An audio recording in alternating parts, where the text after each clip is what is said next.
pahinga. Ano ba, magkano ba investment niyo dyan sa mga ganyan?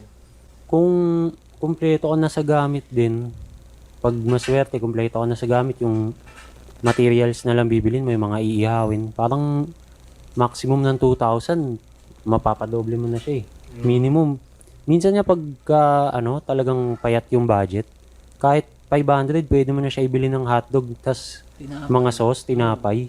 Mapapa 1.5 Bebenta mo mo, pa no? yan. Oo. Galing yun, no? Ngayon, Isang araw lang. Depende naman sa, may time na malakas din. Sa benta. Oo. Paano nyo ba ano yun? Naka-gas ba yun? Naka-charcoal? Yung butane na portable. Oo, yung dinadala niya yun, ano? Pumaldo tayo kay Omar, no? Ayun, may mga events siyang pinupuntahan. Oo. Doon nga pumaldo. Nito. Likod ng High Minds, nung nirenovate nila yung shop nila sa Makati, nag-message ako ulit. Kasi nagkausap namin ni Omar. Omar. Parang pinagtinda niya na ako sa warehouse niya sa Cainta, tsaka sa Makati dati. Tapos nung nag-event ulit sila ng reopening, yun, nagtanong ako, pwede ba ganyan? Sige. Kalangan namin sa labas, sa pila. Sabi na, doon kayo sa likod. Yun, parang in-order na rin lahat. Kwenta mo yung Gagawag naubos yung niya. Siya kasi barbecue. Epic story yan. Naubos na yung barbecue. Sabi, kaya babalik kami Tanghali pa lang eh. Oo. Ubus na agad eh. Oo, pwede 30 pang, minutes pa lang. pwede pang triplehin yung kinita eh. Magkano yun worth? Galing, no? Mag-ano lang kayo? I-replenish lang kayo ng mga nawala. Oo. Saan mo binili yung Sa akin nakakainan ni Omar. palengke ng Guadalupe. Kahanap ko eh. Hanap tayo ng hotdog.